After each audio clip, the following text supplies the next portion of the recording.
5 ordinary people tried to turn a shared arts hall into private convenience, until every signed envelope came back to its owner.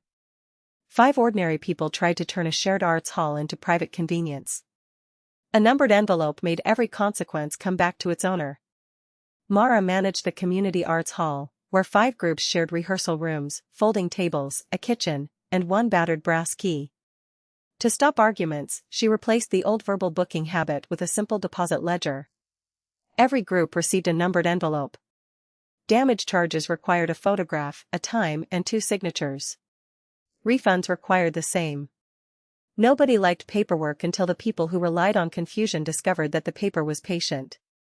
The first envelope belonged to a weekend dance teacher named Felix. He reserved the mirrored room, left glitter across the floor, and claimed the children's choir had done it. Mara checked the entry photo. The floor was clean when Felix collected the key. His own promotional video, posted that afternoon, showed glitter cannons behind the dancers. She did not argue. She placed the timestamp beside his signed checkout form. Felix paid the cleaning charge and quietly added brooms to his next class plan. The second dispute arrived on Tuesday. A consultant named Bree rented the conference room and reported that the ceiling projector had vanished before she arrived. She demanded her deposit back and suggested the chess club had stolen it. The projector was not missing. It sat inside Bree's locked equipment case, visible through a clear side pocket, because her assistant had packed it after mistaking the hall's unbranded unit for theirs. Mara asked Bree to open the case before filing a report. Bree refused until Mara showed the equipment serial number recorded at pickup. The case opened. The projector returned to its ceiling. Bree apologized to the chess club in the same email thread where she had accused them. Her deposit came back minus the technician's call-out, exactly as the signed terms required. The third problem came from Counselor Hale, who booked the main room for a public forum and ordered Mara to set 200 chairs although the safe layout held 120. Mara sent the capacity plan. Hale replied that rules were flexible for important events and wrote, "Set every chair I requested." Mara prepared 120, then placed the remaining 80, still folded, behind a rope with a copy of his message. When the safety officer arrived, Hale pointed at the empty space and complained that staff had ignored him. The officer read the capacity plan, thanked Mara, and asked Hale why he had instructed the hall to exceed it. The forum proceeded with a livestream in the smaller overflow room. Hale spent the opening minutes explaining that the responsible seating plan had been Mara's all along. The fourth envelope belonged to a catering company that borrowed 60 plain plates and returned 54. Its supervisor, Owen, insisted the Pottery Club had taken 6 for glazing practice. Mara opened the kitchen inventory photos. Every plate carried a small blue dot underneath. The Pottery Club's blanks were red clay and entirely different. Then a delivery driver called. 6 blue-dotted plates were still inside insulated boxes at Owen's warehouse. Owen returned them before lunch. He had often charged clients for missing equipment on his own jobs, so Mara used the same method he advertised: count at dispatch, count at return, photograph both. No penalty remained once the plates came back. What remained was his signature beneath an accusation that the pictures had disproved. The fifth dispute was quieter. A theater director named Celine kept the brass key after rehearsal so her cast could enter early without paying for another booking. At midnight, a pottery student found the door locked and lost an hour of kiln time. Celine claimed the key box had jammed.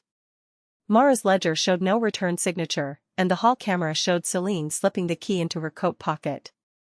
The next morning Celine asked for a special exception because her production mattered to the neighborhood. Mara agreed that it mattered. So did the pottery students' work. The theater group's next rehearsal began 1 hour late, giving the student the exact hour that had been taken. Celine waited in the lobby beside the locked door, holding a correctly booked key envelope for the first time.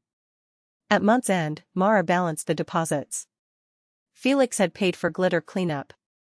Bree had covered a needless technician visit. Hale's event had stayed within capacity. Owen's plates were back. Celine's group had returned the borrowed hour. Nobody was ruined, banned, or publicly humiliated. The ledger had done something better: it made each consequence resemble the original choice. The groups voted to keep the system. They also changed one detail. Instead of calling the envelopes paperwork, they called them memory. Mara filed the month's photographs and signatures in a gray cabinet. The brass key went into its box. In the rehearsal room, one last piece of glitter shone beside the skirting board, too small to charge anyone for and bright enough to remind the next person that the room always kept a little evidence. The new system received its first real test during the winter showcase. Every room was booked, the kitchen ran continuously, and the main hall changed from a children's matinee to an evening concert in 90 minutes. Mara expected at least one envelope to disappear. Instead, the dance group photographed its clean floor, the chess club checked the projector serial number without being asked, and the caterers counted plates with the pottery students watching. The process was faster because nobody needed to reconstruct the truth later. Felix even arrived with a cordless vacuum and a box marked glitter only. He had not become a different person overnight, he simply preferred losing 10 minutes to losing another deposit. Bree attached a bright removable tag to her own projector. Counselor Hale sent the seating plan to every speaker before promising tickets. Owen's driver built the plate count into his delivery checklist.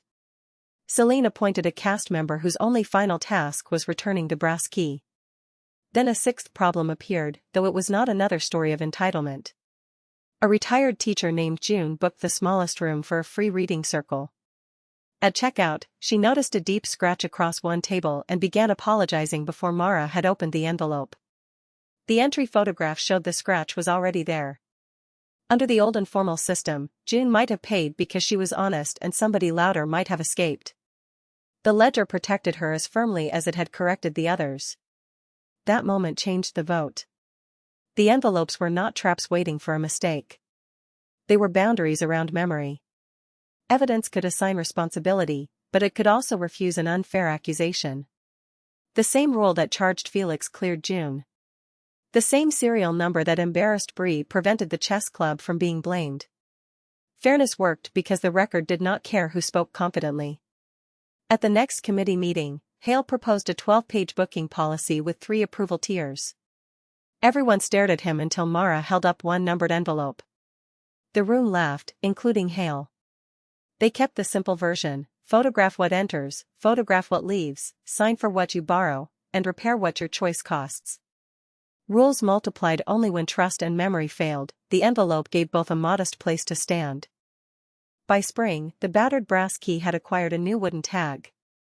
One side showed the hall number. The other showed a small engraved envelope.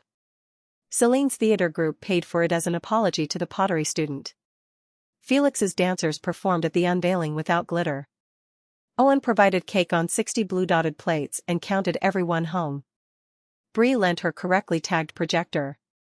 Hale arranged exactly 120 chairs. Mara watched them clear the room together. The satisfying part was not that 5 people had once been caught. It was that their consequences had taught the hall how not to need another catching. The ledger closed on time. The key returned before midnight. And when June found a cake crumb beneath her chair, Felix reached for his vacuum before anybody could photograph it.